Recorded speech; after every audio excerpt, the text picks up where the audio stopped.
സൂക്ഷ്മത്തിൽ തന്നെ ഏറ്റവും ഉയർന്ന ശക്തിവിശേഷങ്ങളാണ് ഇത് തട്ടിയെടുക്കാൻ ശ്രമിക്കുക. കാര്യം അവർ പറയുന്ന ഇത്രയും കഷ്ടപ്പെട്ട് ത്യാഗപ്പെട്ട് അനേക ജന്മങ്ങളായി അവർ കഷ്ടപ്പെടുമ്പോഴും കിട്ടാത്ത കാര്യം ഇത്ര എളുപ്പത്തിൽ ആർക്കും കൊടുക്കാൻ അവർ സമ്മതിക്കില്ല. അപ്പോൾ അങ്ങനെ ഒരു സാഹചര്യത്തിലാണ് ഇങ്ങനെ ഒരു ആക്രമണം ഉണ്ടാകുന്നത്. അപ്പോൾ അങ്ങനെയാണെങ്കിൽ അഭിവന്ദ്യ ശിഷ്യപൂജിത ഗുരുസ്ഥാനത്ത് വരുമ്പോൾ അത് അപൂർണമായ ഒരു കാര്യമാണ്. എന്തെങ്കിലും അപൂർണതകൾ ശിഷ്യപൂജിതയ്ക്കുണ്ടോ? പ്രശ്നങ്ങൾ എന്ന് പറയുന്നത് ഈ പ്രശ്നങ്ങൾക്കെല്ലാം മൂല കാരണം നമ്മുടെ ഉള്ളിലാണ്. നമ്മുടെ മനസ്സിനെ നമ്മൾ പരിവർത്തനപ്പെടുത്തില്ല. ഇപ്പൊ അഹന്ത സ്വരൂപത്തിന്, അഹന്ത സ്വഭാവത്തിൽ ഈ ഞാൻ ഒരു അപ്പൊ അതിൽ ഇപ്പോൾ ആശ്രമത്തെ സംബന്ധിച്ചും പരമ്പരയെ സംബന്ധിച്ചും ഒക്കെ അദ്ദേഹം ഒരു ഉയർന്ന സ്ഥാനത്തിരിക്കുന്ന ഒരു സന്യാസിയാണ്. അപ്പൊ അദ്ദേഹത്തിന് ഒരുപാട് കഴിവുകളും കാര്യങ്ങളും ഒക്കെ ഉള്ള ഒരാളാണ്. സദ്ഗുരുവേ ശരണം. എല്ലാവർക്കും ലൈഫ് ഡിവൈൻ്റെ പുതിയ എപ്പിസോഡിലേക്ക് സ്വാഗതം. ഇപ്പൊ കഴിഞ്ഞ വീഡിയോയിൽ ഗുരുമാർഗത്തെക്കുറിച്ചും ശിഷ്യപൂജിതയുടെ അവസ്ഥാപൂർത്തീകരണത്തെക്കുറിച്ചുമൊക്കെ ശ്രീ വളരെ വിശദമായിട്ട് നമുക്ക് പറഞ്ഞു തന്നു. പക്ഷേ ശ്രീ ഒരു സംശയമുണ്ട്. അതായത് ശ്രീ ശരീരത്തിൽ ഇരുന്നു കൊണ്ട് ഗുരുസ്ഥാനത്തേക്ക് ഉയരാൻ ചില ബുദ്ധിമുട്ടുകളുണ്ട് എന്ന് ശ്രീ ഇങ്ങനെ സൂചിപ്പിക്കുകയുണ്ടായല്ലോ. അപ്പോൾ അങ്ങനെയാണെങ്കിൽ അഭിവന്ദ്യ ശിഷ്യപൂജിത ഗുരുസ്ഥാനത്ത് വരുമ്പോൾ അത് അപൂർണമായ ഒരു കാര്യമാണ്. എന്തെങ്കിലും അപൂർണതകൾ ശിഷ്യപൂജിതയ്ക്കുണ്ടോ? അപ്പൊ അങ്ങനെ ഇപ്പോ ഇതുപോലെയൊക്കെ സംസാരിക്കുന്നവര് പറയാറുണ്ടല്ലോ, സ്ത്രീക്ക് ഗുരുസ്ഥാനത്ത് വരാൻ പറ്റില്ല എന്നൊക്കെയുള്ള കാര്യങ്ങൾ പറയുന്നുണ്ടല്ലോ. അപ്പോൾ അത് ഒന്ന് ക്ലാരിഫൈ ചെയ്താൽ കൊള്ളാമായിരുന്നു. കാരണം ഒരുപാട് പേർക്ക് അങ്ങനെ ഒരു സംശയം ഉണ്ടാകാൻ ഒരു ചാൻസ് ഉണ്ടല്ലോ. അപ്പൊ അതൊന്ന്. മറ്റൊന്ന്, ആദരണീയ ഗുരുരത്നം ജ്ഞാന തപസ്യയെ കുറിച്ച് ശ്രീ ഒരുപാട് കാര്യങ്ങൾ പറഞ്ഞല്ലോ. അപ്പൊ അതിൽ ഇപ്പോൾ ആശ്രമത്തെ സംബന്ധിച്ചും പരമ്പരയെ സംബന്ധിച്ചും ഒക്കെ അദ്ദേഹം ഒരു ഉയർന്ന സ്ഥാനത്തിരിക്കുന്ന ഒരു സന്യാസിയാണ്. അപ്പൊ അദ്ദേഹത്തിന് ഒരുപാട് കഴിവുകളും കാര്യങ്ങളും ഒക്കെ ഉള്ള ഒരാളാണ്. അപ്പൊ അദ്ദേഹത്തിന് പറഞ്ഞു കൊടുത്തില്ല, അല്ലെങ്കിൽ ആരും ഉപദേശിച്ചു കൊടുത്തില്ല എന്നൊക്കെ പറയുമ്പോൾ അദ്ദേഹത്തിനെ കുറച്ച് ആ കഴിവുകളെ കുറച്ച് കാണിക്കുന്നത് പോലെ, അല്ലെങ്കിൽ അദ്ദേഹത്തിന് ആ ഒരു യഥാർത്ഥത്തിൽ ഒരു മാന്യത, ഒരു കുറവ് പോലെ വന്നാൽ അതൊരു ശരിയല്ലല്ലോ. അപ്പം അതിനെക്കുറിച്ചും ശ്രീ ഒന്ന് വിശദീകരിക്കണം. സ്വാമിയെ കുറിച്ച് പറഞ്ഞ ആ കാര്യങ്ങളുടെ ഒരു ക്ലാരിഫിക്കേഷനും കൂടെ നമുക്ക് തന്നാൽ കൊള്ളാം. സദ്ഗുരുവേ ശരണം. ഈ വിഷയത്തെക്കുറിച്ച് തന്നെ ഞാൻ നിരന്തരം സംസാരിച്ച് ബോറടിപ്പിക്കാൻ വേണ്ടിയല്ല. ഈ ഒരു വിഷയത്തിൽ, ഈ ഗുരുസ്ഥാനവും അതുമായി ബന്ധപ്പെട്ട വിഷയങ്ങളിൽ ഒരു സംശയം, പരമ്പരയിൽ അങ്ങനെ ഒരു സംശയം ഉണ്ടായ സ്ഥിതിക്ക് അപ്പോൾ അതിനൊരു ക്ലാരിറ്റി ഉണ്ടാകാൻ വേണ്ടി, അത് അങ്ങനെ ഒരു ക്ലാരിറ്റി ഉണ്ടായിക്കഴിഞ്ഞാൽ നമുക്ക് മറ്റു വിഷയങ്ങളിലേക്ക് കടക്കാം എന്നുള്ളൊരർത്ഥത്തിലാണ്. കൂടാതെ ഇപ്പോൾ ആശയക്കൊണ്ടും ഒക്കെ നമുക്ക് സംസാരിപ്പിക്കാം. കാരണം നമ്മളിതുപോലുള്ള വളരെ ഡീപ്പായിട്ടുള്ള വിഷയങ്ങൾ സംസാരിച്ചുകൊണ്ടിരിക്കുമ്പോൾ ചിലപ്പോൾ ഒരു ബോറടിക്കാനുള്ളൊരു സാധ്യതയുണ്ട്. അപ്പോൾ നമുക്ക് പൊതുവായിട്ട് ഒരു ജനറലായിട്ട് എല്ലാവർക്കും മനസ്സിലാകുന്ന, അല്ലെങ്കിൽ എല്ലാവർക്കും ഒരു അതിനോടൊപ്പം വൈബ്രേറ്റ് ചെയ്യാൻ പറ്റുന്ന കാര്യങ്ങളിലേക്ക് കടന്നു കഴിഞ്ഞാൽ ഒരുപക്ഷെ കൂടുതൽ വൈഡർ ഓഡിയൻസിലേക്ക് നമുക്ക് എത്തിപ്പെടാനൊക്കെ സാധിച്ചെന്നിരിക്കും. അപ്പോൾ അതുകൊണ്ട് നമ്മൾ ഈ ഒരു വിഷയത്തെ ഒരു ക്ലാരിറ്റി ഉണ്ടാക്കാൻ വേണ്ടിയാണ് ഇങ്ങനെ നിരന്തരം സംസാരിക്കുന്നത്. കാരണം ഇപ്പോൾ നമ്മളിപ്പോൾ ഇത് സംസാരിച്ച് കഴിഞ്ഞാലും, ഞാൻ പലപ്പോഴും ശ്രദ്ധിക്കുന്നത് എന്താണെന്ന് വെച്ചാൽ, നമ്മൾ ഇത്തരം കാര്യത്തെക്കുറിച്ച് വളരെ ക്ലിയർ ആയിട്ട് എല്ലാം സംസാരിച്ച് കഴിഞ്ഞാലും കുറച്ച് കഴിയുമ്പോൾ നമ്മുടെ മനസ്സ് തന്നെ ഇങ്ങനെ സംസാരിച്ച് തുടങ്ങുമ്പോൾ നമ്മുടെ ഈ ക്ലാരിറ്റി അങ്ങ് പോകും. ബിക്കോസ് ഇതൊരു ഹിപ്നോട്ടിക് വേൾഡാണ്. ഈ മൈൻഡിൻ്റെ ഈ ലോകത്ത് നമ്മൾ എത്ര ക്ലാരിറ്റി ഉണ്ടാക്കിയാലും കുറച്ച് കഴിയുമ്പോൾ ഇതങ്ങ് പോകുന്നതാണ്. അല്ലെങ്കിൽ നമ്മൾ തന്നെ സ്വയം ആധ്യാത്മിക പുരോഗതിയിലൂടെ വന്ന് നമ്മുടെ ഒരു ഇന്നർ ലൈറ്റിനെ നമ്മൾ തെളിയിച്ചെടുക്കണം. അല്ലെങ്കിൽ നമുക്ക് ഈ പറഞ്ഞൊരു ക്ലാരിറ്റി നഷ്ടപ്പെടുകയും വീണ്ടും നമ്മൾ നിൽക്കുന്ന അതേ അവസരത്തിലുള്ള സംശയങ്ങളും നമുക്ക് എല്ലാത്തിനെക്കുറിച്ചും പരാതിയും ഫ്രസ്ട്രേഷനും ഒക്കെ ഉണ്ടാകും. അപ്പോൾ ഈ പരാതിയും ഫ്രസ്ട്രേഷനും നമ്മുടെ ജീവിതത്തിനെ ഒരു നരകമാക്കുന്ന ഈ മനസ്സിൻ്റെ ഒരു ചിന്താധാരയെക്കുറിച്ച് ബോധ്യപ്പെടുത്താനാണ് ഞാൻ ഇത്രയും സംസാരിക്കുന്നത്. അപ്പോൾ ഇതിൻ്റെ ഒരു റൂട്ട് നമ്മൾ കണ്ടെത്തിയ, നമ്മുടെ പ്രശ്നങ്ങളുടെ എല്ലാം പുറത്തല്ല ഇതിനുള്ള കാരണം, ഇത് അകത്താണെന്നും, നമ്മുടെ എല്ലാ പ്രശ്നങ്ങളുടെയും ഒരു മൂല കാരണം നമ്മുടെ മനസ്സിനകത്താണെന്നും ഇതിനെ ഒന്ന് ശുദ്ധീകരിച്ചെടുക്കാൻ ഉള്ള ഒരു വഴിയാണ് നമ്മൾ ആലോചിക്കേണ്ടതെന്നും ഉള്ളൊരു കാര്യത്തിൽ വ്യക്തത വരുത്താൻ വേണ്ടിയാണ് ഞാൻ വീണ്ടും സംസാരിക്കുന്നത്. അപ്പോൾ തന്നെ അതിൽ ഗുരുമാർഗത്തിൻ്റെ പ്രസക്തി, അതിൽ തന്നെ മനുഷ്യ രൂപത്തിലുള്ള ഒരു ഗുരുവിൻ്റെ പ്രസക്തിയെക്കുറിച്ചൊക്കെ നമ്മൾ നിരന്തരം ഓർമ്മിപ്പിക്കാറുണ്ട്. ഇപ്പോൾ കഴിഞ്ഞ ദിവസം സ്ത്രീ ശരീരത്തിൽ ഇരുന്നുകൊണ്ട് ആത്യന്തികമായ ആധ്യാത്മിക തലങ്ങളിലേക്ക് കടക്കുന്നതിന് ചില തടസ്സങ്ങൾ ഉള്ളതായിട്ട് ഞാനിങ്ങനെ സംസാരിച്ച കൂട്ടത്തിൽ പറഞ്ഞു വരികയുണ്ടായി. അപ്പോൾ അത് ഇതുപോലുള്ള കാര്യങ്ങളെ നമ്മൾ സമീപിക്കുമ്പോൾ അവിടെ മനസ്സിലാക്കേണ്ടത് എന്താണെന്ന് വെച്ചാൽ, ഇപ്പോൾ ആത്മസ്വരൂപത്തിന്, അല്ലെങ്കിൽ ആത്മാവിന്, അല്ലെങ്കിൽ പരമാത്മാവിന്, അല്ലെങ്കിൽ ദൈവത്തിന്, ഇങ്ങനെയുള്ള വിഷയങ്ങൾക്ക് സ്ത്രീ പുരുഷ ഭേദങ്ങളില്ല. അപ്പോൾ ജീവാത്മാവിനെ സംബന്ധിച്ചോ പരമാത്മാവിനോ ദൈവത്തെയോ അല്ലെങ്കിൽ ആത്യന്തികമായ തലങ്ങളിൽ സ്ത്രീ പുരുഷ ഭേദങ്ങളില്ല. ശരീരത്തിൻ്റെ തലത്തിലാണ് സ്ത്രീ പുരുഷ, അല്ലെങ്കിൽ സൃഷ്ടിയുടെ നമ്മുടെ ഈ ലൈഫായിട്ട് പരിണമിച്ചിരിക്കുന്ന ഈ ജീവിത ചക്രത്തിലാണ് ഈ സ്ത്രീ പുരുഷ ഭേദങ്ങളൊക്കെ ഉള്ളത്. അപ്പോൾ അവിടെ തന്നെ പരിണാമത്തിൽ ഈ ആധ്യാത്മിക തലങ്ങളിൽ എക്സിസ്റ്റ് ചെയ്യുന്ന ചില കാലാകാലങ്ങളായിട്ട് പരിണമിച്ച് വരുന്ന ചില നിയമങ്ങൾ ഒരു ലോസ് പോലെ അല്ലെങ്കിൽ യൂണിവേഴ്സൽ ആയിട്ടുള്ള ഒരു സങ്കല്പം പോലെ ഇങ്ങനെ ഉരുത്തിരിഞ്ഞു വന്നിട്ടുണ്ട്. അപ്പോൾ അവിടെ ഈ പരിണാമ പ്രക്രിയ, അതായത് ഒരു ജീവവർഗങ്ങൾ ഇപ്പോൾ ഓരോ ശരീരങ്ങളിലൂടെ പരിണമിച്ച് അപ്പോൾ ആത്മാവ്, ആ ജീവൻ അനേക ജന്മങ്ങളിൽ സ്ത്രീയും പുരുഷനും ഒക്കെ ആയിട്ടൊക്കെ പരിണമിച്ച് അവസാനം പുരുഷ ജന്മത്തിൽ വന്ന് ഈ പറയുന്ന അവസ്ഥകൾ പൂർത്തീകരിച്ചുകൊണ്ട് പോകുന്ന ഒരു രീതിയിലാണ് നമ്മുടെ ഒരു സൃഷ്ടി ക്രമം ഇങ്ങനെ ഇരിക്കുന്നത്.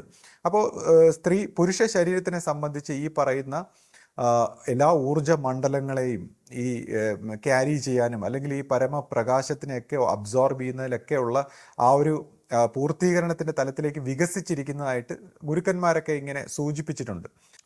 നമ്മളെ സംബന്ധിച്ച് നമ്മുടെ ഗുരു ഇപ്രാവശ്യം വന്നപ്പോൾ എല്ലാ ഇതുവരെ ഉണ്ടായിരുന്ന നിയമവലികളെ എല്ലാം മാറ്റിക്കൊണ്ടാണ് ഗുരുവിൻ്റെ ഒരു പ്രവർത്തനം സ്റ്റാർട്ട് ചെയ്തത്. അതായത് ഇതുവരെ വന്ന ഗുരുക്കന്മാരെല്ലാം ഉയർന്ന അറിവുള്ള വളരെ ബുദ്ധി കൊണ്ടും മറ്റെല്ലാ രീതിയിലും വികസിച്ച വ്യക്തിത്വങ്ങളോട് സംസാരിച്ചപ്പോൾ ഇപ്രാവശ്യം ഗുരു ഏറ്റവും അറിവില്ലാത്ത ഒരു സമൂഹത്തിലേക്ക്, വളരെ ഏറ്റവും ശൂദ്ര സ്വഭാവത്തിലുള്ള നമ്മളെപ്പോലുള്ള സാധാരണക്കാരോടാണ് സംസാരിച്ചിരിക്കുന്നത്. അപ്പോൾ സാധാരണക്കാരെ ഇപ്പോൾ ദൈവത്തിൻ്റെ ഒരു കനിവ് അല്ലെങ്കിൽ ദൈവത്തിൻ്റെ ആ ഒരു ധർമ്മം ഏറ്റവും താഴേക്കിടയിൽ നിന്ന് തുടങ്ങാൻ ഉള്ളൊരു പരിശ്രമമാണ് ഇപ്പോൾ ഗുരുവിൻ്റെ ഒരു ഉദ്യമത്തിലൂടെ നമ്മൾ കാണുന്നത്. അപ്പോൾ അവിടെ തന്നെ കാലാകാലങ്ങളായിട്ട് സ്ത്രീകളെ ആധ്യാത്മികതയിൽ നിന്നെല്ലാം മാറ്റി നിർത്തിക്കൊണ്ട് അല്ലെങ്കിൽ സ്ത്രീകൾക്ക് ഇതിനുള്ള അവസരം കൊടുക്കാതെ പ്രിവെൻറ്റ് ചെയ്തതും, കൂടാതെ ആ സ്ത്രീ വർഗത്തെ അല്ലെങ്കിൽ സ്ത്രീ സമുദായത്തെ തന്നെ വളരെയധികം കഷ്ടപ്പെടുത്തിയിരിക്കുന്നതായിട്ടും കണ്ടിരിക്കുന്ന ഒരു സാഹചര്യത്തിൽ ദൈവനിയതി ആ സ്ത്രീകൾക്ക് അനുകൂലമായ ഒരു സ്റ്റാൻഡ് എടുക്കുകയുണ്ടായി. അപ്പം അധപ്പതിച്ച് കിടക്കുന്നവരെയും കഷ്ടപ്പെട്ടവരോടും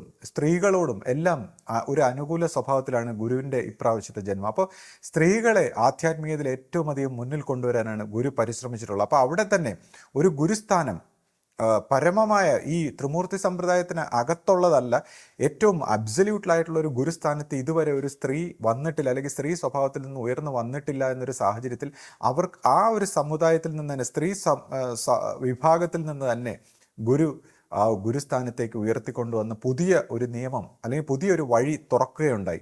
അപ്പോൾ അങ്ങനെ ഒരു വഴി തുറക്കാനായിട്ട് പരിശ്രമിക്കുമ്പോൾ ഗുരു അങ്ങനെ ഒരു ഉദ്യമത്തിലേക്ക് കടക്കുന്ന സമയത്തിൽ ഈ നിലനിൽക്കുന്ന ഈ സമ്പ്രദായങ്ങൾ, അല്ലെങ്കിൽ ഇപ്പോൾ ആധ്യാത്മികതയിൽ സൂക്ഷ്മ മണ്ഡലങ്ങളൊക്കെ ഒരുപാട് സൂക്ഷ്മ മണ്ഡലങ്ങൾ, അതായത് പല പല ലേയേഴ്സിലുള്ള സൂക്ഷ്മ മണ്ഡലങ്ങളും അവിടെയൊക്കെ വിവിധ തരത്തിലുള്ള ശക്തി വിശേഷങ്ങളും എല്ലാം പ്രവർത്തിക്കുന്നുണ്ട്. അപ്പം ഇതുപോലുള്ള ഒരു ശക്തി വിശേഷങ്ങളെല്ലാം ബൈപ്പാസ് ചെയ്തുകൊണ്ട് പോവുക എന്ന് പറയുമ്പോഴത്തേക്ക് അത് വലിയ ഒരു പ്രോസസ്സാണ്.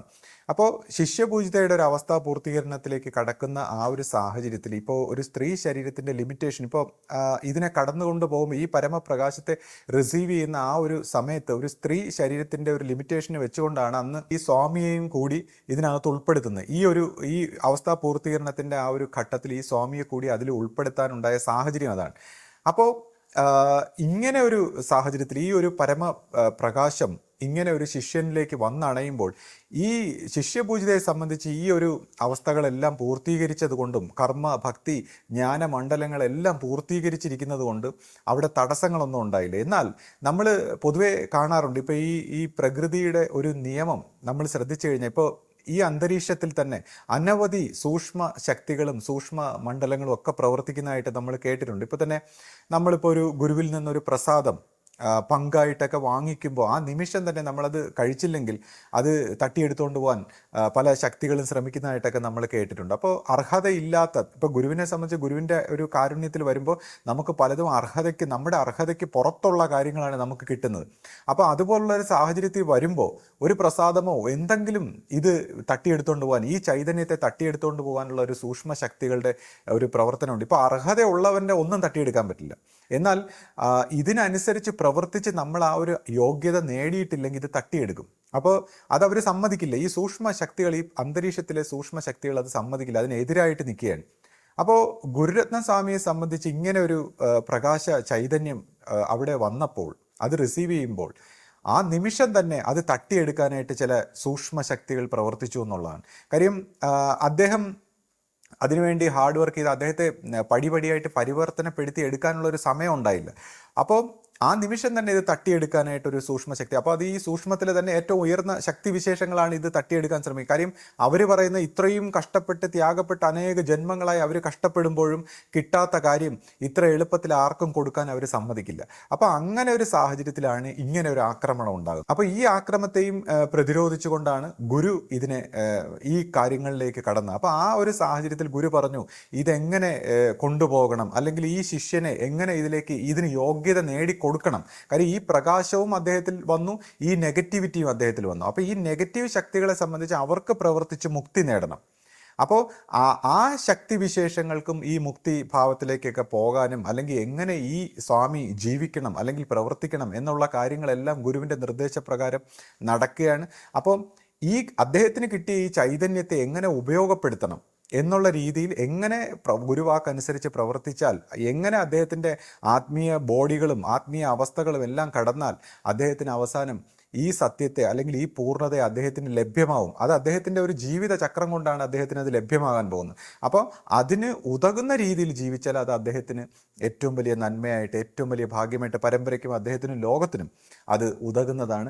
അതേസമയം ഈ പറയുന്ന ഒരു അതിൻ്റെ ശരിയായ പാത്തിൽ പോയില്ലെങ്കിൽ അദ്ദേഹത്തിന് തന്നെ അത് തടസ്സവും, അല്ലെങ്കിൽ അദ്ദേഹത്തിനെ തന്നെ നശിപ്പിക്കാൻ തക്കവണ്ണം അതൊരു നെഗറ്റീവ് ഫോഴ്സായിട്ട് മാറാനും സാധ്യതയുണ്ട്. അപ്പോൾ ഇതിനെല്ലാം നമ്മൾ ഗുരുമാർഗത്തിൽ ഗുരുവാക്കനുസരിച്ചുകൊണ്ട് ഗുരുവിൻ്റെ ആ പ്രസൻസിൽ പരിണമിച്ചുകൊണ്ട് വേണം ഇതിനെല്ലാം, ഈ നെഗറ്റീവ് ശക്തികളെല്ലാം പ്രതിരോധിക്കേണ്ടത്. ഇത് അദ്ദേഹത്തിൻ്റെ മാത്രം കാര്യമല്ല, ആധ്യാത്മികതയിൽ ഉയർന്നു വരുന്ന എല്ലാവരുടെയും പ്രശ്നമാണ്. ഇപ്പോൾ പ്രത്യേകിച്ച് ഗുരുമാർഗത്തിൽ വന്ന് പെട്ടെന്ന് നമ്മൾ ഉയർന്നു പോകുമ്പോൾ നമ്മളെല്ലാവരും അതിനുള്ള അർഹത നേടിയിട്ടില്ലെങ്കിൽ, ഭക്തി കൊണ്ടോ സ്നേഹം കൊണ്ടോ സമർപ്പണം കൊണ്ടോ കർമ്മം കൊണ്ടോ ഒക്കെ നമ്മൾ ഈ ഒരു അർഹത നേടിയെടുത്തിട്ടില്ലെങ്കിൽ ഇതിനെ തട്ടിയെടുക്കാൻ ചില പൈശാചിക ശക്തികൾ വരും, അല്ലെങ്കിൽ നമ്മളെ വഴിതെറ്റിക്കാൻ. കാര്യം നമ്മുടെ ആ ഒരു ഉറപ്പ് ഇതിൽ വന്നിട്ടില്ലെങ്കിൽ ഇതിനെയൊക്കെ നമ്മളെ തട്ടി മാറ്റിക്കാനായിട്ട് ചില പൈശാചിക സ്വഭാവങ്ങൾ പ്രവർത്തിക്കാറുണ്ട്. പിന്നെ ഇപ്പോൾ ആശ ചോദിച്ചതുപോലെ ഗുരുമാർഗത്തിന്, ഇപ്പോൾ ശിഷ്യപൂജിതയുടെ ഭാവത്തിൽ, ഇപ്പോൾ സ്ത്രീ ഭാവത്തിൽ വന്നാൽ ഗുരുമാർഗത്തിന് എന്തെങ്കിലും തടസ്സമുണ്ടോ? അവിടെയാണ് ഞാൻ പറഞ്ഞത്, ഇത് കടക്കാൻ, ഇങ്ങനെ സ്ത്രീ ശരീരത്തിൽ ഇരുന്നുകൊണ്ട് ഇങ്ങനെ ഈ പരമമായ അവസ്ഥ, ഈ ജീവനെ കടത്തിയെടുക്കാനാണ് ഈ തടസ്സമുണ്ടായിരുന്നത്. പക്ഷെ ഒരു വേള ഇത് കടന്നു കഴിഞ്ഞാൽ, ഈ പരമമായ ലൈറ്റ് വന്നു കഴിഞ്ഞാൽ, പിന്നെ അവിടെ പരമമായ ലൈറ്റിനെ സംബന്ധിച്ച് സ്ത്രീ പുരുഷ ഭേദങ്ങളൊന്നുമില്ല. അപ്പോൾ ഈ ശരീര മനസ്സുകളായിട്ടുള്ള എല്ലാ ബാരിയറിനെയും പൊട്ടിച്ചുകൊണ്ടാണ് ഈ ശിഷ്യപൂജിതയിലൂടെ ഈ അവസ്ഥാപൂർത്തീകരണം സംഭവിച്ചത്. അപ്പോൾ ആ അവസ്ഥാപൂർത്തീകരണം എന്ന് പറയുന്ന പ്രോസസ്സിലേക്ക് കടത്താൻ വളരെ ശാസ്ത്രീയമായ ചില യോഗ സമ്പ്രദായങ്ങൾക്ക് മാച്ച് ചെയ്യുന്ന രീതിയിലുള്ള വളരെ ശാസ്ത്രീയമായൊരു പ്രോസസ്സിലൂടെയാണ് ഗുരു ശിഷ്യപൂജിതയെ നയിച്ച് ആ പൂർണ്ണതയിൽ എത്തിച്ചത്. അപ്പോൾ അതിൻ്റെ ഒരു പ്രോസസ്സാണ് നമ്മൾ പരമ്പര വിറ്റ്നസ് ചെയ്തത്. ഇതുവരെ കണ്ടിട്ടില്ലാത്ത, നമ്മളാരും കണ്ടിട്ടില്ലാത്ത ചില കാര്യങ്ങളാണ് അവിടെ നമ്മൾ വിറ്റ്നസ് ചെയ്ത്. ഏറ്റവും മഹനീയമായ, ഏറ്റവും ആശ്ചര്യകരമായ, ഏറ്റവും അത്ഭുതകരമായ ചില കാര്യങ്ങളാണ് നമ്മൾ പരമ്പര വിറ്റ്നസ് ചെയ്ത്. അത് ഏറ്റവും വലിയൊരു അനുഗ്രഹമായി മാറുകയും ചെയ്തു. ഗുരു മാർഗത്തെ സംബന്ധിച്ച്, അല്ലെങ്കിൽ ഗുരു സ്വഭാവത്തെ സംബന്ധിച്ച് അവിടെ ഒരു അപൂർണതയും ഇല്ല എന്നുള്ളതാണ്. ആ ഗുരുപ്രകാശത്തിന് സ്ത്രീ പുരുഷ ഭേദങ്ങളൊന്നുമില്ല. ആത്മാവിനും പരമാത്മാവിനും ഒന്നും അങ്ങനത്തെ ഭേദങ്ങളില്ലാത്ത സ്ഥിതിക്ക് അത് എല്ലാ പൂർണ്ണതയോടുകൂടി നമ്മുടെ പരമ്പരയിൽ വിളങ്ങുന്നു. അപ്പോൾ അവിടെയും ഇല്ല, ചില വ്യക്തികൾ ചോദിക്കുന്ന പോലെ അല്ല പ്രേതാത്മാക്കളെ പോലെയാണോ, അല്ലെങ്കിൽ ഗുരുവിൻ്റെ അതേപോലത്തെ ഒരു ഇമിറ്റേഷൻ ആണോ? അങ്ങനെയല്ല. ഇപ്പം നമ്മൾ പറയും ഓടക്കുഴലും അതുപോലത്തെ പല പല വാദ്യോപകരണങ്ങളിലൂടെയും അത് ഊതുന്ന വായു ഒന്നാണെങ്കിലും അതിൻ്റെ പ്രകൃതത്തിനനുസരിച്ച് ശബ്ദം വേറിട്ടിരിക്കും, അല്ലെങ്കിൽ അതിൻ്റെ മ്യൂസിക് വേറെ ആയിരിക്കും എന്ന് പറയുന്നത് പോലെ ഓരോ ശരീര മനസ്സുകളിലൂടെയും പ്രവർത്തിക്കുമ്പോൾ, ആ പ്രകാശം പ്രവർത്തിക്കുമ്പോൾ അതിൻ്റെ രീതിയിലായിരിക്കും, അതിൻ്റെ അറിഞ്ഞ സംസ്കാരത്തിനും വാസനയ്ക്കും അതെങ്ങനെയാണോ പരിവപ്പെട്ട് വന്നിട്ടുള്ളത് അതിനനുസരിച്ചായിരിക്കും. പക്ഷേ ഈ പ്രകാശത്തിൻ്റെ ഗ്രേസ്, ഗുരു എന്ന് പറയുമ്പോൾ സംസാരമോ പ്രവൃത്തിയോ അല്ലെങ്കിൽ മറ്റു കാര്യങ്ങളോ അറിവോ ജ്ഞാനമോ അല്ല, ഈ പ്രകാശത്തിൻ്റെ ഒരു പ്രവാഹം, ഈ പ്രകാശം കൊണ്ടുവന്ന് നമ്മളെല്ലാവരെയും ശുദ്ധി ചെയ്യാനുള്ളൊരു മാർഗമാണ് ഗുരു. അപ്പോൾ ആ ഗുരുമാർഗത്തിന് അവിടെ യാതൊരു തടസ്സവും ഇല്ല എന്നുള്ളതാണ് നമ്മൾ വ്യക്തമായിട്ട് മനസ്സിലാക്കേണ്ടത്. പിന്നെ രണ്ടാമത് ആശ വേറൊരു കാര്യം ചോദിച്ചു, അതായത് ആദരണീയ സ്വാമിയെക്കുറിച്ച് സംസാരിച്ചപ്പോൾ. അപ്പോൾ അതുകൊണ്ടാണ് ഞാൻ പറഞ്ഞത്, അവിടെ ഞാൻ സംസാരിക്കുമ്പോൾ വളരെ ന്യൂട്രലായിട്ടാണ് ഞാൻ സംസാരിച്ചത്. കാരണം ഇപ്പം ഞാൻ അദ്ദേഹത്തിൻ്റെ തന്നെ അനുയായികളെല്ലാം സംസാരിക്കുന്ന പോലെ വളരെ മനോഹരമായിട്ട്, അല്ലെങ്കിൽ എല്ലാത്തിനെയും മറച്ചു വെച്ചുകൊണ്ട് വളരെ നല്ല രീതിയിൽ ഒരു പോസിറ്റീവായിട്ടുള്ള കാര്യത്തിൽ സംസാരിച്ചു കഴിഞ്ഞാൽ അത് ആരും തന്നെ വിശ്വസിക്കാൻ പോകുന്നില്ല, ആർക്കും അത് അംഗീകരിക്കുകയില്ല. അപ്പോൾ ഇതിൻ്റെ എല്ലാ വശങ്ങളും ശരിയും തെറ്റിനെ എല്ലാത്തിനെയും എടുത്ത് കാണിച്ചാൽ മാത്രമേ അതൊരു വിശ്വസനീയമായ ഒരു കാര്യമായിട്ട് മാറുകയുള്ളൂ. അപ്പോൾ അതുകൊണ്ടാണ് ഞാൻ അതിനെ വ്യക്തമായിട്ട് സംസാരിക്കുന്നത്. ഇപ്പോൾ എല്ലാവരും അദ്ദേഹത്തിൻ്റെ കഴിവുകളെക്കുറിച്ചാണ് പറയുന്നത്. പക്ഷേ നമ്മളത് ആ നെഗറ്റീവ് സൈഡ്, ഇപ്പോൾ ഒരു മനുഷ്യനായിട്ട് പ്രവർത്തിക്കുമ്പോൾ ദൈവം പോലും മനുഷ്യനായിട്ട് പ്രവർത്തിച്ചു കഴിഞ്ഞാൽ അതിന് കുറവുണ്ടാവും എന്നാണ് പറയുന്നത്. രണ്ട് വശം ഉണ്ടാവും. അപ്പോൾ ഇപ്പോൾ എന്നോട് തന്നെ ഒരാൾ ചോദിച്ചു, അദ്ദേഹത്തിൻ്റെ കഴിവ് എന്താണെന്ന് നിങ്ങൾക്കറിയാമോ, അദ്ദേഹത്തിൻ്റെ കർമ്മശേഷി എന്നൊക്കെ പറഞ്ഞ് എന്നോട് സംസാരിച്ചു. അപ്പം ഞാൻ പറഞ്ഞു, നിങ്ങൾ ഈ കഴിവ് മറ്റു കാര്യങ്ങളൊക്കെ പറയുന്നത് നിങ്ങൾക്ക് അദ്ദേഹത്തിൻ്റെ അധികാരത്തിനോടുള്ള ഒരു ബഹുമാനമാണ്. എനിക്കൊരു വ്യക്തി എന്ന രീതിയിൽ നിങ്ങളെക്കാൾ കൂടുതൽ ബഹുമാനവും സ്നേഹവും എല്ലാം അദ്ദേഹത്തിനോടുണ്ട്. എന്നാൽ നിങ്ങൾ ഈ രാഷ്ട്രീയ നേതൃത്വങ്ങളെ അല്ലെങ്കിൽ രാഷ്ട്രീയ നേതാക്കന്മാരെയൊക്കെ ആരാധിക്കുന്ന നിങ്ങൾ അദ്ദേഹത്തിൻ്റെ ആ രാഷ്ട്രീയ സ്വഭാവത്തിലുള്ള അധികാരത്തെയാണ് നിങ്ങൾ ബഹുമാനിക്കുന്നത്. അല്ല, നിങ്ങൾക്ക് അദ്ദേഹത്തിൻ്റെ വ്യക്തിയോട് ബഹുമാനമില്ല.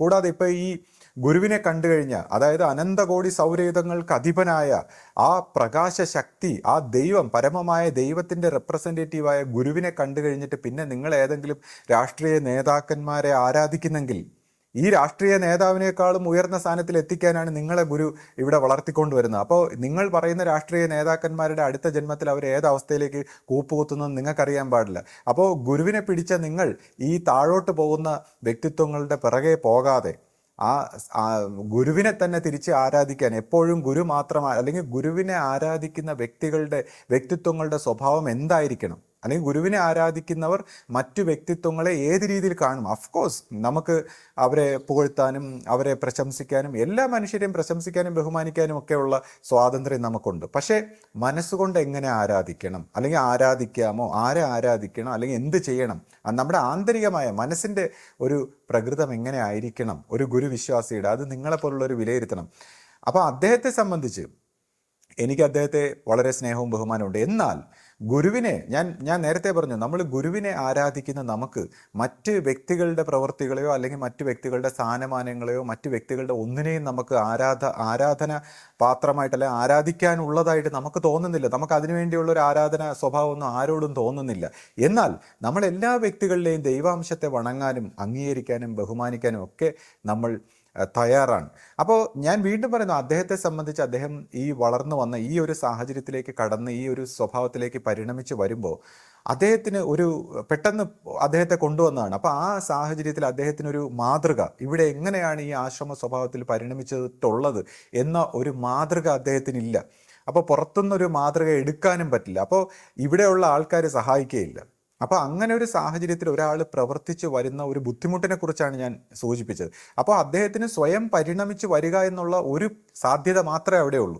അപ്പോൾ അതിലും ഗുരുവാക്കനുസരിച്ച് കൊണ്ട് സ്വയം പരിണമിച്ച് വരിക, സ്വന്തം അസ്തിത്വത്തെ വികസിപ്പിച്ചുകൊണ്ട്, സ്വന്തം കാഴ്ചപ്പാടുകളെ വികസിപ്പിച്ചുകൊണ്ട് സ്വയം പരിണമിച്ച് വരിക, അല്ലെങ്കിൽ സ്വയം ഒരു മാതൃക സൃഷ്ടിക്കുക എന്നുള്ള ഒരു പ്രോസസ്സ് മാത്രമാണ് അവിടെ ഉള്ളത്. അപ്പോൾ ഇതുപോലെ സ്വയം പരിണമിച്ച് വരുമ്പോൾ ഒരു മനുഷ്യ സഹജമായ വ്യക്തികൾ ഏതെല്ലാം രീതിയിൽ ശരിയിലും തെറ്റിലും പോകും, അല്ലെങ്കിൽ അവർക്ക് എന്തെല്ലാം പരിമിതികളുണ്ട്, ഇതെല്ലാം മനസ്സിലാക്കിക്കൊണ്ടാണ് നമ്മൾ ഒരു ന്യൂട്രൽ സ്റ്റാൻഡ് എടുക്കുന്നത്.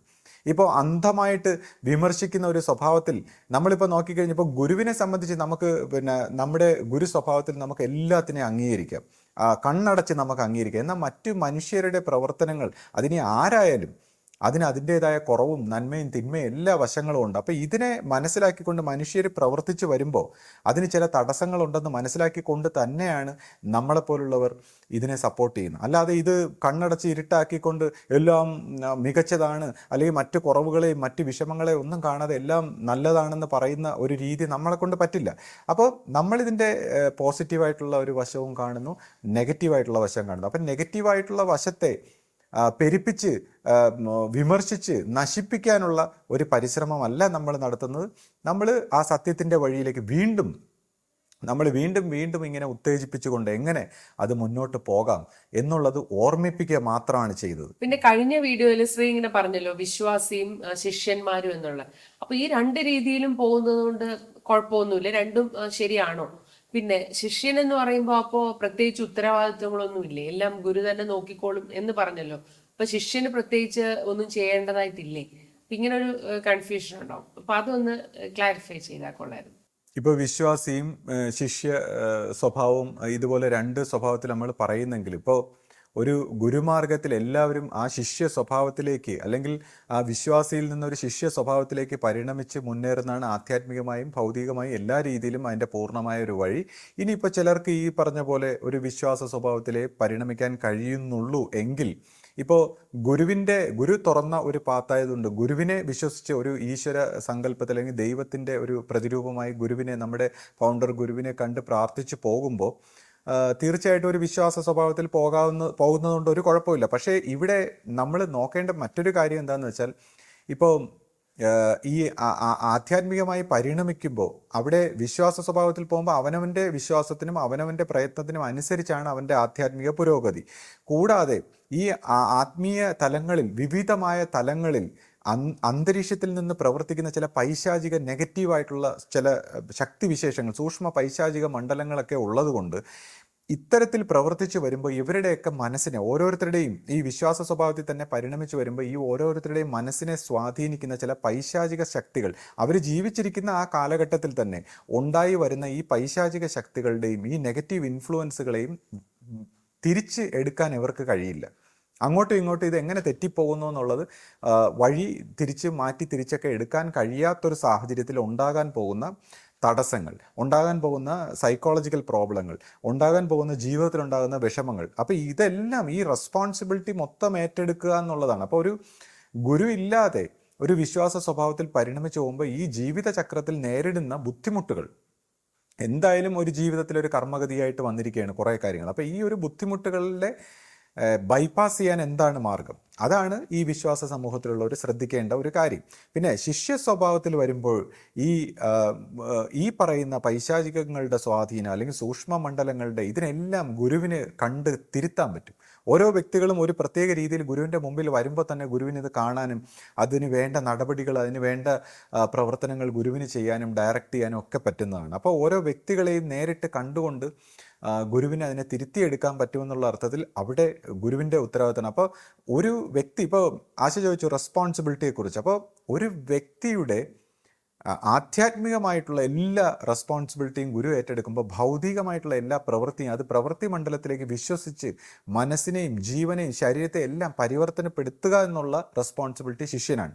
അപ്പോൾ ശിഷ്യനെ സംബന്ധിച്ച് തന്നെയും തൻ്റെ സമൂഹത്തെയും ചുറ്റുവട്ടത്തെയും എല്ലാം പരിവർത്തനപ്പെടുത്താനുള്ള ഒരു പ്രവർത്തനം കൂടി നമ്മൾ ഏറ്റെടുത്ത് വന്നില്ലെങ്കിൽ, എന്തുകൊണ്ടെന്ന് വെച്ചാൽ ഇപ്പോൾ ഇത് മനസ്സിനെ നമ്മൾ പടിപടിയായി ദിനംതോറും മനസ്സിനെ പരിവർത്തനപ്പെടുത്തി എടുത്തില്ലെങ്കിൽ, നമ്മുടെ ജീവൻ്റെ ക്വാളിറ്റിക്ക് അല്ലെങ്കിൽ ഈ ആധ്യാത്മികമായ ധാർമ്മികമായ സത്യത്തിൻ്റെ ആ വശത്തിലേക്ക് നമ്മളെ ജീവനെ പരിവർത്തനപ്പെടുത്തി എടുത്തില്ലെങ്കിൽ നമുക്ക് സൈക്കോളജിക്കൽ പ്രോബ്ലം അല്ലെങ്കിൽ നമുക്ക് പല സംശയങ്ങൾ, ഇഷ്യൂസ്, ഈ പറയുന്ന സൂക്ഷ്മ തലത്തിലുള്ള പല രീതിയിലുള്ള സംശയങ്ങളും ഇഷ്യൂസൊക്കെ ഉണ്ടാകുമ്പോൾ നമുക്ക് ഒരു ക്ലാരിറ്റി ഇല്ലാത്ത അവസ്ഥ വരും. അങ്ങനെയാണ് നമ്മളിപ്പോൾ ഈ പൊതു സമൂഹത്തിൽ ഒരുപാട് ഒരു റിബല്യസ് ആയിട്ടുള്ള സ്വഭാവങ്ങൾ അല്ലെങ്കിൽ നെഗറ്റീവായിട്ടുള്ള രീതിയിലേക്ക് പലരും കൂപ്പുകുത്തി പോകുന്നത്.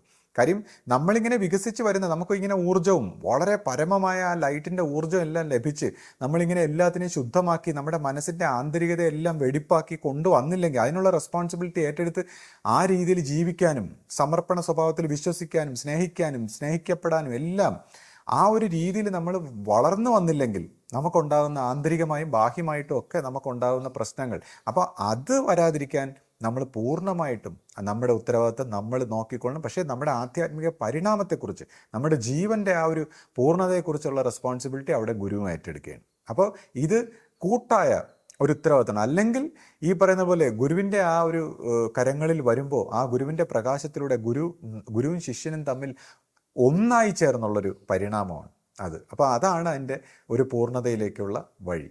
പിന്നെ ശ്രീ, ഇപ്പോൾ ഗുരുശിഷ്യ ബന്ധം എന്ന് പറയുന്നത് പൂർണ്ണതയിലേക്കുള്ള ഏറ്റവും നല്ല മാർഗമാണ് എന്ന് ശ്രീ പറയുമ്പോൾ, ഇപ്പോൾ ഫേസ്ബുക്കിലൊക്കെ ഇങ്ങനെ ചിലർ എഴുതുന്നത് കണ്ടു. അതായത് അവര് ഈ പറഞ്ഞതുപോലെ എല്ലാം അനുസരിച്ചുമൊക്കെ നിന്നെങ്കിലും അങ്ങനെ വലിയ ഗുണങ്ങളൊന്നും ഉണ്ടായില്ല, മാത്രമല്ല അവർക്ക് ഒരുപാട് പ്രശ്നങ്ങളും കാര്യങ്ങളും ഒന്നും മാറിയില്ല എന്നൊക്കെ അവരിങ്ങനെ പറയുന്നത് കണ്ടു. അപ്പോൾ അതെന്തുകൊണ്ടായിരിക്കും അങ്ങനെ സംഭവിക്കുന്നത്? ചിലരുടെ ഈ ഒരു അനുഭവങ്ങൾ ശരിയാണ്. എത്ര നമ്മൾ ഇങ്ങനെയൊക്കെ വിശദീകരിച്ചാലും ചില വ്യക്തികൾ അവരുടെ ജീവിതത്തിൽ ഉണ്ടായേക്കുന്ന കുറേ നെഗറ്റീവായിട്ടുള്ള കാര്യങ്ങൾ അങ്ങോട്ട് ഇടാറുണ്ട്. ഇതേപോലെ ഞാൻ സംസാരിക്കുന്ന കൂട്ടത്തിൽ ഞാൻ സ്ഥിരം കാണുന്നതാണ്. അവർ കുറേ കാലം വിശ്വസിച്ച് നിന്നു, അല്ലെങ്കിൽ ഇങ്ങനെ പ്രവർത്തിച്ചു അങ്ങനെ പ്രവർത്തിച്ചു, അവർക്ക് ആദ്യം സംശയം തോന്നി, പിന്നെ അത് വിശ്വസിച്ചില്ല, പിന്നെ അത് അവർ കണ്ടുപിടിച്ചു, അങ്ങനെ മൊത്തം തെറ്റായിരുന്നു, അങ്ങനെ ഇങ്ങനെ എന്നൊക്കെ പറഞ്ഞ് വളരെ വിശ്വസനീയമായ രീതിയിൽ വളരെ ലോജിക്കലായിട്ട് സംസാരിക്കുന്ന ചില വ്യക്തികളെ ഞാൻ കണ്ടിട്ടുണ്ട്.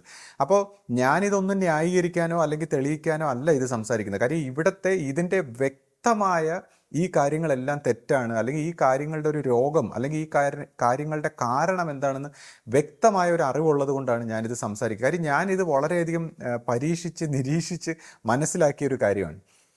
ഇപ്പോൾ എൻ്റെ ചെറുപ്പത്തിൽ തന്നെ ഇപ്പോൾ ഞാൻ വീട്ടിലൊക്കെ നമ്മുടെ സുഹൃത്തുക്കളോടൊപ്പം ഒക്കെ കഴിയുമ്പോൾ ഈ പല പല പ്രശ്നങ്ങൾ ഇങ്ങനെ പലരും വന്ന് പറയാറുണ്ട്. ഇപ്പോൾ ചിലർ ഇങ്ങനെ അസൂയയോടെ പ്രവർത്തിച്ചു. ഇപ്പോൾ വീട്ടിലായാലും അമ്മയും സഹോദരിയൊക്കെ അല്ലെങ്കിൽ നമ്മുടെ ബന്ധുക്കളും ഇങ്ങനെ പലരും ഒക്കെ പറയുന്നത് ഞാൻ കേട്ടിട്ടുണ്ട്. അവരിങ്ങനെ അസൂയയോടെ ഓഫീസിൽ ഇങ്ങനെ പാര വെച്ചു, അല്ലെങ്കിൽ എൻ്റെ സ്ഥാനം തട്ടിയെടുത്തു, അല്ലെങ്കിൽ ഇങ്ങനെ എന്നെ ചതിക്കാൻ നോക്കുന്നു, മറ്റത് മറിച്ചതെന്നൊക്കെ പറഞ്ഞ് പല കാര്യങ്ങളും ഇങ്ങനെ നിരന്തരം പറയുന്നത് കേട്ടിട്ടുണ്ട്. അപ്പോൾ ചെറുപ്പത്തിൽ ഈ ആധ്യാത്മിക രംഗത്തൊന്നും വരുന്നതിന് മുമ്പ് തന്നെ ഞാൻ ഈ കൂട്ടുകാരോടും ഇവരോടൊക്കെ പറയുന്നത് എന്താണെന്ന് വെച്ചാൽ, അതൊക്കെ അങ്ങ് കളയൂ, അതൊക്കെ ഇങ്ങനെ സ്വാഭാവികമല്ലേ, മനുഷ്യരാകുമ്പോൾ ഇങ്ങനെയൊക്കെ പ്രവർത്തിക്കൂലേ. കാര്യം പിന്നെ നമ്മൾ പറയുകയാണ്, മനുഷ്യർ പിന്നെ മനുഷ്യരുടെ സ്വഭാവമല്ലേ കാണിക്കൂ. ഇപ്പോൾ ഏതെങ്കിലും ഒരു വന്യമൃഗം അതിൻ്റെ സ്വഭാവം കാണിക്കുമ്പോൾ നമ്മൾ എന്തെങ്കിലും പരാതി പറയാറുണ്ടോ?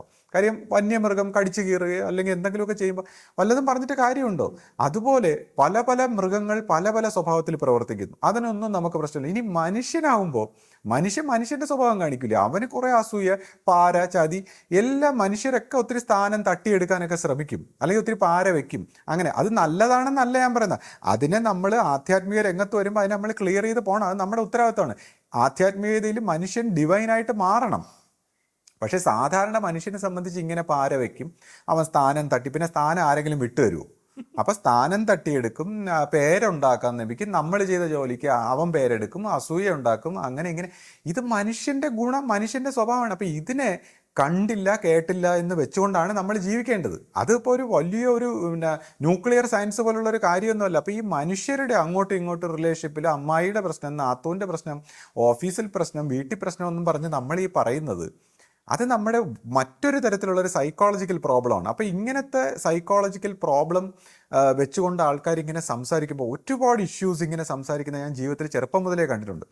അതിനുശേഷം ഇപ്പോൾ ആശ്രമ സ്വഭാവത്തിലൊക്കെ വന്നപ്പോൾ ഇങ്ങനത്തെ ആരോപണങ്ങളൊക്കെ ഞാൻ ഒരുപാട് പ്രവർത്തിച്ചു, അല്ലെങ്കിൽ ഇങ്ങനെ ചെയ്തു, എന്നിട്ട് എനിക്ക് ഇങ്ങനെ ഉണ്ടായി, എൻ്റെ ജീവിതത്തിൽ അങ്ങനെ വന്നു, അപ്പോൾ മറ്റുള്ളവർ ഇങ്ങനെ ചെയ്തു, എൻ്റെ സഹോദരന് ഇത് സംഭവിച്ചു, പല കാര്യങ്ങൾ ഇങ്ങനെ ആൾക്കാർ ഉന്നയിക്കാറുണ്ട്. അപ്പോൾ ഇതിൻ്റെ എല്ലാം കാരണം എന്താണ്? അപ്പോൾ ഞാനിങ്ങനെ എന്നോടൊരു വ്യക്തി നിരന്തരമായിട്ട് ഇങ്ങനെ പല സംശയങ്ങൾ ഇങ്ങനെ പറയാറുണ്ടായിരുന്നു. അതായത് അൺയൂഷ്വൽ ആയിട്ടുള്ള സംശയങ്ങൾ. അപ്പോൾ ആ വ്യക്തി എന്നോട് ഞാൻ സംസാരിക്കുമ്പോൾ പല പ്രാവശ്യം ശ്രദ്ധിച്ചാണ് അദ്ദേഹം തെളിവ് സഹിതം പറയും. അതായത് ഇന്ന വ്യക്തി ഇന്ന കാര്യം ചെയ്തു, ഞാൻ കണ്ടു എന്നൊക്കെ പറയും. അപ്പോൾ ഞാൻ പറയും, അത് കണ്ടോ? അങ്ങനെ ഞാൻ പറയും, അത് കളയൂ, അത് കളഞ്ഞിട്ട് നമുക്ക് മറ്റൊരു രീതി പോകാമെന്നൊക്കെ പറയുമ്പോൾ ആ അമ്മ പറയും, ഞാൻ കണ്ടു, ഇത് തെളിവ് സഹിതം. ഞാൻ ചോദിച്ചാൽ കണ്ടോ? അപ്പോൾ ഞാൻ പറയും, കണ്ടെങ്കിലും അതങ്ങ് കളയും. അപ്പോൾ പറയും, ഞാൻ കേട്ടു. അപ്പോൾ ഞാൻ പറയും, കേട്ടെങ്കിലും അവൻ കളയും. അതെന്തുകൊണ്ടാണ്? നമ്മൾ ഈ ആധ്യാത്മിക രംഗത്തുള്ള വ്യക്തിത്വങ്ങളുടെ ആധ്യാത്മിക രംഗത്ത് നമ്മൾ പ്രവർത്തിക്കുന്നത് എങ്ങനെയെന്ന് വെച്ചാൽ, നമ്മളിനി എന്ത് കണ്ടാലും കേട്ടാലും നെഗറ്റീവ് പറഞ്ഞാലും പ്രവർത്തിച്ചാലും നമ്മുടെ ഉള്ളിലുള്ള സ്നേഹത്തിൻ്റെ, സത്യത്തിൻ്റെ ആ ധർമ്മം നമ്മൾ നടപ്പാക്കും. ഇനി എന്ത് കണ്ടാലും കാര്യം ഇന്നലെ വരെ സംഭവിച്ച കർമ്മഗതി പാസ്റ്റ് ആയി കഴിഞ്ഞു. ഇപ്പോൾ ഇനി സംഭവിക്കാൻ പോകുന്ന നെഗറ്റിവിറ്റിയും എന്തോ ഒരു പാസ്റ്റിൻ്റെ നെഗറ്റിവിറ്റിയുടെ ഫലമാണ്. അപ്പോൾ നമ്മൾ നടപ്പാക്കാൻ പോകുന്ന പോസിറ്റിവിറ്റി മാത്രമേ നമ്മൾ കാണാനും കേൾക്കാനും ആഗ്രഹിക്കുന്നുള്ളൂ. ഇതാണ് ആധ്യാത്മികമായ ഒരു വ്യക്തിയുടെ ഉറപ്പ്. ഇപ്പോൾ സയൻറ്റിഫിക് ആയിട്ടുള്ളൊരു കാഴ്ചപ്പാടിൽ നമ്മൾ ഈ സംഭവിച്ചതിനെ ഒബ്സർവ് ചെയ്തിട്ട് അതിനെ നമ്മൾ വിശ്വസിക്കുകയാണ്. പക്ഷേ ആധ്യാത്മികനായ വ്യക്തി അവനൊരു ഉറപ്പെടുത്തിട്ട് അതിനെ വിശ്വസിച്ച് അവൻ നടപ്പാക്കുകയാണ്. എന്നിട്ടാണ് അവൻ വിശ്വസിക്കുന്ന അനുഭവം. അപ്പോൾ അതുകൊണ്ട് തന്നെ ആധ്യാത്മികനായ വ്യക്തി ഒരു നെഗറ്റീവായിട്ടുള്ള കാര്യങ്ങളും കേൾക്കാനോ കാണാനോ, സംഭവിച്ചെന്ന് പറഞ്ഞാലും സംഭവിച്ചില്ലെന്ന് പറഞ്ഞാലും അവൻ അതൊന്നും അംഗീകരിക്കാൻ തയ്യാറല്ല. അവൻ്റെ ഉള്ളിൽ ദൈവം കാണിച്ചു കൊടുത്തേക്കുന്ന ആ സ്നേഹത്തിൻ്റെ, സത്യത്തിൻ്റെ ആ നന്മ അതെങ്ങനെ അവൻ നടപ്പാക്കാൻ ശ്രമിക്കുന്നു. അപ്പോൾ അതിന് വിരുദ്ധമായി സംസാരിക്കുന്ന എല്ലാത്തിനെയും അവൻ തുടച്ചു മാറ്റാൻ ശ്രമിക്കുന്നു. കാര്യം at the end of the day ഇതെല്ലാം പാസ്റ്റായി മാറിക്കൊണ്ടിരിക്കുകയാണ്. നമ്മൾ ഈ പ്രസൻറ്റ് എന്ന് പറയുന്ന എല്ലാം പാസ്റ്റായി മാറി വെറും മെമ്മറിയായി മാറിക്കൊണ്ടിരിക്കുകയാണ്.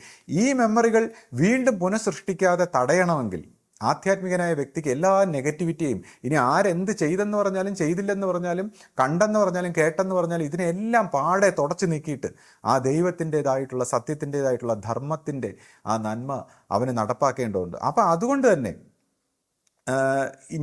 അതുകൊണ്ടാണ് ഞാനിങ്ങനെ സംസാരിക്കുന്നത്. ഇനി എൻ്റെ വളരെ മുമ്പൊരു കാലഘട്ടത്തിൽ ഞാനിങ്ങനെ ഒരു വ്യക്തി, ഞാൻ പറഞ്ഞു നേരത്തെ ഇതേപോലെ കണ്ടു കേട്ടു ഇങ്ങനെയൊക്കെ അനുഭവിച്ചു തെളിവ് സഹിതം കിട്ടിയെന്നൊക്കെ പറയുമ്പോൾ ഞാനിങ്ങനെ മനസ്സിൽ ഒരുപാട് ആൾക്കാർ ഞാനെല്ലാം വേണ്ട വേണ്ട പോട്ട് അങ്ങനെ ഇങ്ങനെയെന്നൊക്കെ പറഞ്ഞ് ഇവർ കളയുന്നില്ല. അങ്ങനെ വന്നപ്പോൾ ഞാൻ വിചാരിച്ചു, ഗുരുവേ ഇതെന്താണ് ഇവരുടെ മനസ്സിൻ്റെ ഒരു അവസ്ഥ, എനിക്കിതൊന്ന് മനസ്സിലാക്കണമല്ലോ, ഇതൊന്ന് കാണിച്ചു തരാം, ഇവരുടെ മനസ്സൊന്ന് കണ്ടെങ്കിൽ എന്ന് പറഞ്ഞ് ഞാനിങ്ങനെ പ്രാർത്ഥിച്ചു. കാര്യം ഇവരുടെ രോഗം എന്താണ്, ഇവരുടെ പ്രശ്നം എന്താണ്, എനിക്കത് എത്ര പറഞ്ഞിട്ടും അത് മാറുന്നില്ല. അപ്പം ഞാനിതൊന്ന് ഈ ഒരു മാനസികാവസ്ഥ എന്താണെന്ന് കണ്ടാൽ കൊള്ളാവുന്നൊരു ആഗ്രഹം എനിക്കുണ്ടായി. കാര്യം എന്നാലേ നമുക്കൊരു ഉപദേശം കൊടുക്കാൻ പറ്റും. പക്ഷേ ഈ കാണുന്ന ഇതുപോലും റിസ്ക്കിയാണ്. കാര്യം എന്ന് വെച്ചാൽ ഇത് കാണുന്നതെന്ന് പറയുമ്പോൾ നമുക്ക് ചുമ്മാ കണ്ടിട്ട് കാര്യമില്ല, നമ്മൾ യഥാർത്ഥമായിട്ട് കാണേണ്ടി വന്നു. അതായത് എനിക്കൊരു പ്രതിസന്ധി ഘട്ടം വന്നപ്പോൾ ഞാൻ ഇതേപോലൊരു മാനസികാവസ്ഥയിലായിപ്പോയി കുറച്ചു നേരം. അപ്പോൾ ഞാൻ നോക്കുമ്പോൾ എല്ലാത്തിനും തെളിവ് സഹിതം കിട്ടുന്നു. അതായത് നമ്മളിങ്ങനെ വരുമ്പോൾ ഒരാൾ നിൽക്കുന്നു, അവർ സംസാരിക്കുന്നു, അപ്പോൾ നമുക്ക് തോന്നുകയാണ് ഇത് ഇന്ന വിഷയത്തെക്കുറിച്ചാണ്. കുറച്ചുകൂടെ കഴിയുമ്പോൾ നമുക്കതിനൊരു ആ വ്യക്തി മറ്റൊരു സ്ഥലത്ത് നിൽക്കുന്നു, അല്ലെങ്കിൽ ഇതിനെല്ലാം നമ്മൾ നോക്കുമ്പോൾ നമ്മുടെ മനസ്സിൽ നമ്മൾ സംശയിക്കുന്ന ആ നെഗറ്റീവായിട്ടുള്ള സാഹചര്യങ്ങൾക്ക് അനുസരിച്ചുള്ള സിറ്റുവേഷൻസും ഇവിടെ ഉണ്ടാകുന്നു ഈ ലോകം. അപ്പോൾ mind is such a way related, ഇത്രമാത്രം ഡീപ്പായിട്ട് മൈൻഡ് ഈ ലോകവുമായിട്ട് റിലേറ്റഡ് ആണെന്നുള്ളത് അപ്പോഴാണ് നമുക്ക് തിരിച്ചറിയുന്നത്. ഈവൻ ഞാൻ പോലും ട്രബിളായിപ്പോയി. ഒരു നിമിഷം എൻ്റെ ആ ജ്ഞാനം, ഞാൻ നേടി വെച്ചിരിക്കുന്ന ഒരു ജ്ഞാനത്തിൻ്റെ ഒരു ക്ലാരിറ്റി എനിക്കുണ്ട്. ഏത് കാര്യത്തിനെ അതങ്ങ് പോട്ടെന്നൊക്കെ പറയുന്ന ഒരു ക്ലാരിറ്റി, ആ ക്ലാരിറ്റി എല്ലാം പോയി. അപ്പോൾ അങ്ങനത്തെ ഒരു മാനസികാവസ്ഥയിൽ വന്നപ്പോൾ എന്തുമാത്രം ഭയവും, അതായത് ദൈവികമായ ഒരു കാര്യത്തിനെക്കുറിച്ചൊരു ക്ലാരിറ്റി ഇല്ലെങ്കിൽ വളരെയധികം ഭയവും ടെൻഷനും ഭയങ്കര ബുദ്ധിമുട്ടുകളാണ്. അപ്പോൾ ഇത്തരത്തിലുള്ളൊരു ബുദ്ധിമുട്ടിലൂടെയാണ് ഈ സംസാരിക്കുന്ന ആധ്യാത്മികമായിട്ടൊരു പക്വത എത്താത്തവർ ജീവിക്കുന്നതെന്ന് എനിക്ക് മനസ്സിലായി. അടുത്ത ദിവസം ഞാൻ ഉറങ്ങി എഴുന്നേറ്റിട്ടാണ് എനിക്ക് ഈ ഒരു മാനസികാവസ്ഥയിൽ നിന്ന് മോചനം കിട്ടിയത്. അപ്പോൾ ആ അവസ്ഥയിൽ പോയതുകൊണ്ട് ഞാൻ പറയുകയാണ്, ഇതെല്ലാം ഇവരുടെ ഒരു ഹാലൂസിനേറ്റീവ് ആയിട്ടുള്ള ഒരു മൈൻഡിൻ്റെ ഒരു തലത്തിലുള്ള ഒരു കാഴ്ചപ്പാടാണ്. കാര്യം തൻ്റെ മനസ്സിൽ ആ സംശയിക്കുന്ന നെഗറ്റീവായിട്ട് ചിന്തിക്കുന്ന ആ ഒരു മാനസികാവസ്ഥയിൽ നിൽക്കുമ്പോൾ ഇങ്ങനെയൊക്കെ തോന്നും. ഇതിന് തെളിവ് കിട്ടും, തെളിവ് സഹിതം കിട്ടും. ഞാൻ അമ്മയോടൊക്കെ പലപ്പോഴും പറയും, എന്തെങ്കിലും ഒരു കാര്യം പറഞ്ഞു കഴിഞ്ഞാൽ നമുക്ക് തെളിവ് സഹിതം കിട്ടും ഇതുപോലുള്ള കാര്യങ്ങൾക്ക്. അപ്പോൾ നമ്മളിപ്പോൾ ഇവരുടെ അടുത്ത് എല്ലാം ഞാൻ പറയുന്നതാണ്, നമ്മൾ ഈ നെഗറ്റീവായിട്ടുള്ള കാര്യങ്ങൾ ഇങ്ങനെ ഒരുപാട് ചിന്തിച്ചുകൊണ്ടിരുന്നാൽ നമുക്ക് തെളിവ് സഹിതം നമ്മൾ അങ്ങനെ ഇങ്ങനെ എന്നൊക്കെ പറയും. അപ്പം നമ്മുടെ ആന്തരികമായിട്ടുള്ള ആ സ്നേഹം, ശാന്തി, പവിത്രത, ആ സത്യം, ധർമ്മം എന്നൊക്കെ പറഞ്ഞ് നമ്മൾ മനസ്സിനെ പവിത്രപ്പെടുത്തി കഴിഞ്ഞാൽ നമുക്ക് ഈ തെളിവുകളും ഈ സാഹചര്യങ്ങളും സിറ്റുവേഷനും ഒക്കെ 99% ഒഴിവായി നിൽക്കും. അപ്പം ഈ ഒരു രീതിയിൽ നമ്മൾ മനസ്സിനെ പരിവർത്തനപ്പെടുത്താനാണ് പറയുന്നത്. അല്ലെങ്കിൽ നമുക്ക് ഹാലൂസിനേഷൻ, ഇതിനെയാണ് ഞാൻ ഭ്രാന്താണെന്ന് പറയുന്നത്. ഇപ്പം ഞാൻ ഈ പറയുന്ന ഭ്രാന്ത് എന്ന് പറയുമ്പോൾ മറ്റേ ലുണാറ്റിക് ആയിട്ടുള്ള മാനസിക രോഗികളെക്കുറിച്ചല്ല. നമുക്ക് ഇങ്ങനെ നോർമലായിട്ട് ഇരിക്കുന്നവർക്കും ഇതുപോലുള്ള ഒരു സൈക്കോളജിക്കൽ ഭ്രാന്താണ്. ഈ റിലേഷൻഷിപ്പ് സ്റ്റാറ്റസിലും ജീവിതത്തിൻ്റെ പല കാര്യങ്ങളിലും ഭ്രാന്താണ്.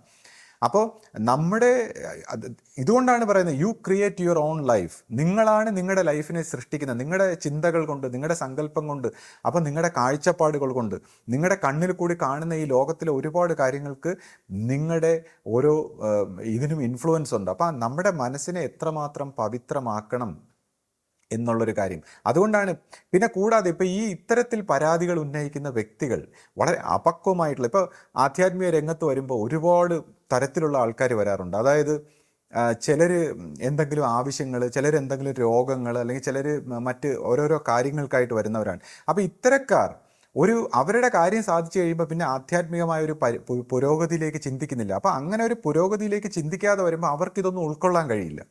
കാര്യം അവർക്ക് അവരുടെ മാനസികാവസ്ഥയിൽ, അതാണ് ഗുരു എപ്പോഴും പറയുന്നത്, ഇവിടെ നിന്ന് നിങ്ങൾ തെറ്റിച്ചാൽ അല്ലെങ്കിൽ നിങ്ങൾ ഇങ്ങനെ ആക്കിയാൽ ജീവിതം കുളമായി പോകും. കാര്യം ഈ ദൈവികമായ ഒരു ധർമ്മത്തിൻ്റെ വെളിച്ചത്തെ സ്വീകരിച്ചിട്ട് നെഗറ്റീവായിട്ട് ചിന്തിച്ചാൽ കംപ്ലീറ്റ് നെഗറ്റീവായിട്ട് തോന്നും. അപ്പം ഇവിടെ ഇരുന്നുകൊണ്ട് മനസ്സിനെ പരിവർത്തനപ്പെടുത്തിക്കൊള്ളണം. ദിനംതോറും നമ്മൾ മനസ്സിനെ പരിവർത്തനപ്പെടുത്തുമെന്ന് കുറേ ചിട്ടവട്ടങ്ങൾ പാലിക്കുകയും മറ്റുള്ളവരെ കുറ്റം പറയുകയല്ല. നമ്മുടെ മനസ്സിനെ സ്നേഹമയമാക്കി, കാരുണ്യ സ്വഭാവത്തിലാക്കി, ഭക്തി കൊണ്ടുവന്ന് നമ്മൾ പരിവർത്തനപ്പെടുത്തിക്കൊള്ളണം. അങ്ങനെ പരിവർത്തനപ്പെടുത്തിയില്ലെങ്കിൽ നമ്മൾ പിന്നെ നമ്മുടെ ഈ ഊർജം കയറിയിട്ട് വേണ്ടാത്ത ഇമോഷനിൽ പ്രവർത്തിക്കുമ്പോഴാണ് നമ്മൾ ഈ കംപ്ലീറ്റ് നെഗറ്റീവായിട്ട് തോന്നുന്നത്. ഇപ്പോൾ സ്നേഹമയമായി കഴിഞ്ഞാൽ ഈ സ്നേഹമായ ഇമോഷനിലൂടെ നല്ലതേ തോന്നും, നല്ലതേ ചിന്തിക്കൂ, എല്ലാം കളയാനും ക്ഷമിക്കാനും പൊറുക്കാനും ഒക്കെ ഉള്ളൊരു കഴിവുണ്ടാവും. അപ്പോൾ ഈ കാര്യത്തിൽ പലരും പരാജയപ്പെടുന്നു. അപ്പോൾ ആധ്യാത്മികത എന്ന് പറയുമ്പോൾ വളരെ ധാർമ്മികമായ, സത്യസന്ധമായ, വളരെ ഒരു റിയൽ ആയിട്ടുള്ള ഒരു പരിണാമം. ആ ധാർമ്മികമായ, സത്യമായ ഹൃദയത്തിൻ്റെ വെളിച്ചത്തിലേക്ക് നമ്മൾ പരിവർത്തനപ്പെടാത്തിടത്തോളം കാലം നമ്മുടെ മനസ്സിൻ്റെ ഈ ഹാലൂസിനേഷനിൽ പെട്ട് നമ്മൾ കുഴങ്ങിപ്പോകും. അതാണ് ഈ ഒരുപാട് ഈ പ്രശ്നങ്ങളെന്ന് പറയുന്നത്. ഈ പ്രശ്നങ്ങൾക്കെല്ലാം മൂല കാരണം നമ്മുടെ ഉള്ളിലാണ്. നമ്മുടെ മനസ്സിനെ നമ്മൾ പരിവർത്തനപ്പെടുത്തില്ല. ഇപ്പോൾ അഹന്ത സ്വരൂപത്തിന്, അഹന്ത സ്വഭാവത്തിൽ ഈ ഞാൻ ഒരു കേമനാണ്, അല്ലെങ്കിൽ ഞാൻ എന്ന ഭാവത്തിൽ വരുമ്പോൾ നമുക്ക് എല്ലാവരും നമ്മളെ ഉപദ്രവിക്കുന്നതായിട്ട് തോന്നും. അത് പ്രകൃതി വെച്ചേക്കുന്ന ഒരു പരീക്ഷണമാണ്. ഈ ഞാനെന്ന ഭാവം ഒരു പരിപക്വമാകുമ്പോൾ എല്ലാവരും നമ്മളെ ഉപദ്രവിക്കാൻ തുടങ്ങും. അങ്ങനെ എല്ലാവരും ഉപദ്രവിക്കുമ്പോൾ ഈ ഞാനെന്ന ഭാവം കളഞ്ഞുകൊണ്ട് സ്നേഹത്തിൽ പരിവർത്തനപ്പെട്ടുകൊണ്ട് നമ്മൾ അടുത്ത തലങ്ങളിലേക്ക് കടക്കാനുള്ള നടപടികൾ സ്വീകരിക്കാത്ത പക്ഷം ഈ ആധ്യാത്മിക രംഗത്ത് നിൽക്കാൻ പറ്റില്ല. ഇവിടെ നിന്ന് പരിണമിക്കാൻ പറ്റാതെ ഒരു തലം കഴിഞ്ഞാൽ പിന്നെ ഇവിടെ നിന്ന് വിട്ടു പോകേണ്ടി വരും. അങ്ങനെയാണ് ഈ പറഞ്ഞ ആൾക്കാർ. അപ്പോൾ അവർ വിട്ടു പോകുമ്പോൾ അവരുടെ കുഴപ്പം കൊണ്ടാണ് വിട്ടു പോകുന്നതെന്ന് അവരുടെ ഈഗോ അവർക്ക് കാണിച്ചു കൊടുക്കില്ല. കാര്യം അവരുടെ കുഴപ്പമാണെന്ന് കണ്ടു കഴിഞ്ഞാൽ പിന്നെ ഒന്നും പറയാൻ പറ്റില്ലല്ലോ, അവനവനല്ലേ കുറ്റം. അപ്പോൾ അത് മറ്റുള്ളവർക്കാണ് കുഴപ്പം. പിന്നെ എല്ലാം അപ്പോൾ ഈ കുഴപ്പം കാണാനായിട്ട് നമ്മൾ സൈക്കോളജിക്കൽ പ്രോബ്ലം വെച്ചിട്ട് നമ്മൾ മറ്റുള്ളവരെ മൊത്തം കുറ്റമായിട്ട് കണ്ട് അത് ആരോപിച്ച് നമ്മൾ രക്ഷപ്പെടും, തടിതപ്പും. നമ്മൾ ശരിയാണ്, നമ്മൾ ആധ്യാത്മികരാണ്, സത്യസന്ധരാണ്, നമ്മൾ ദൈവികമാണ്. പക്ഷേ ഇത് നമ്മുടെ മനസ്സ് നമ്മളെ പറ്റിക്കുകയാണ്. നമ്മൾ ഈ പറ്റിക്കലിൽ പെട്ട് പിന്നെ ഒരു തെറ്റായ ഒരു തീരുമാനത്തിനെടുത്ത് പോകുന്നു. അപ്പോൾ ഇത്തരത്തിൽ ഉള്ള നെഗറ്റീവായിട്ടുള്ള ഒരുപാട് വ്യക്തികളെ ഞാൻ കണ്ടിട്ടുണ്ട്. അവരുടെ ആ നെഗറ്റിവിറ്റി നമ്മൾ എത്ര പറഞ്ഞാലും അവർക്കത് മനസ്സിലാകുന്നില്ല. പക്ഷേ ഈ ഒരു കാര്യം നമ്മൾ ഓരോരുത്തരും മനസ്സിലാക്കി അവനവനെയെങ്കിലും രക്ഷിക്കാൻ ഉള്ള ഒരു നടപടിയിലേക്ക് നമ്മൾ കടക്കേണ്ടിയിരിക്കുന്നു. അപ്പോൾ എന്തായാലും നമ്മളിങ്ങനെ സംസാരിച്ച് വരുമ്പോൾ നമ്മളിത് എഴുതി തയ്യാറാക്കി പ്രിപ്പയർ ചെയ്ത് സംസാരിക്കുന്നതൊന്നുമല്ല. നമ്മൾ സംസാരിച്ച് വരുമ്പോൾ ചില കാര്യങ്ങളൊക്കെ ടങ് സ്ലിപ്പായി പോകാറുണ്ട്. പിന്നെ ചില കാര്യങ്ങൾ ഇപ്പോൾ ചിലർക്ക് മാന്യത കുറവാണെന്ന് തോന്നാൻ സാധ്യതയുണ്ട്. ഇപ്പോൾ എന്നെ സംബന്ധിച്ച് ഇപ്പോൾ ചില ആൾക്കാർ ഇപ്പോൾ ഗുരുവിനെ കുറിച്ചൊക്കെ സംസാരിക്കുമ്പോൾ ഭയങ്കരമായ ഈ അതിഭാവുകത്വം കലർന്ന അയ്യോ അങ്ങനെയൊന്നും പറഞ്ഞുകൂടെ, ഇങ്ങനെയാണ് അങ്ങനെയാണെന്നൊക്കെ പറയുന്ന ചില അതിഭാവുകത്വത്തിലൊക്കെ സംസാരിക്കാറുണ്ട്. അപ്പോൾ നമ്മളെ സംബന്ധിച്ച് ഈ അതിഭാവുകത്തിലുള്ള ആ ഭയഭക്തി ബഹുമാനത്തിൻ്റെ ആ ഒരു വശമല്ല ആത്മീയത. കാര്യം അത്തരത്തിൽ ഈ അതിഭാവുകത്വവും ഭയങ്കര വൈകാരികമായിട്ടൊക്കെ സംസാരിക്കുന്ന വ്യക്തികളാണ് നമ്മളിപ്പോൾ ശ്രദ്ധിച്ചു കഴിഞ്ഞാൽ റിബല്യസ് ആയിട്ട് മാറുന്നത്. അപ്പോൾ ഇതൊരു വളരെ ശാന്തമായ ഒരു സ്നേഹത്തിൻ്റെ വശമാണ് ആത്മീയത. അപ്പോൾ എനിക്ക് എൻ്റെ ഒരു ഉള്ളിൽ നമ്മളെ സംബന്ധിച്ച് ആ ഒരു ശാന്തമായ ഒരു സ്നേഹത്തിൻ്റെ ഭാവം മാത്രമേ നമുക്കറിയാവൂ. അല്ലെ നമുക്ക് ഈ അതിഭാവുകത്വം കലർന്ന് അല്ലെങ്കിൽ ഭയങ്കര വൈകാരികമായിട്ട്, അല്ലെങ്കിൽ നമ്മൾ ചിന്തിച്ചാൽ മതി, ദൈവികമായ കാര്യങ്ങളൊന്നും ഒരിക്കലും അതിഭാവുകത്വമോ വൈകാരികമോ ഭയങ്കര ഓവറായിട്ടുള്ള റിയാക്ഷൻസോ ഈ അതിപ്രസരമായിട്ടുള്ള ഒന്നുമല്ല. വളരെ നോർമലായിട്ടുള്ള കാര്യങ്ങളാണ് ദൈവികമായിട്ടുള്ള കാര്യങ്ങൾ. അപ്പോൾ നമ്മൾ സംസാരിക്കുമ്പോൾ വളരെ നോർമലായിട്ടുള്ള രീതിയിലാണ് സംസാരിക്കുന്നത്. നമുക്ക് അതിഭാവുത്വം കലർത്തി അതിവിനയമൊന്നും കലർത്തി സംസാരിക്കാൻ അറിയില്ല. പിന്നെ ഇന്നത്തെ കാലത്ത് എന്തെങ്കിലും ടങ് സ്ലിപ്പ് വന്നാൽ അതെടുത്ത് പെരുപ്പിച്ച് സംസാരിക്കുന്ന ഒരു സമൂഹമാണ്. അപ്പോൾ ടങ് സ്ലിപ്പും മറ്റു കാര്യം ഇപ്പോൾ നമ്മൾ എഴുതി പറഞ്ഞ് പ്രിപ്പയർ ചെയ്തിട്ട് സംസാരിക്കുന്നു, അല്ല നമ്മൾ വലിയ പ്രാസംഗികനോ അങ്ങനെയുള്ള ഒരാളൊന്നും അല്ല. അപ്പോൾ എന്തെങ്കിലും അതിലൊരു കുറവ് വന്നിട്ടുണ്ടെങ്കിൽ എല്ലാവരും ക്ഷമിക്കണം. പിന്നെ നമുക്കിതുപോലുള്ള വീഡിയോകളുമായി ഉടൻ തന്നെ കാണാം. സദ്ഗുരുവേ ശരണം. സദ്ഗുരുവേ ശരണം.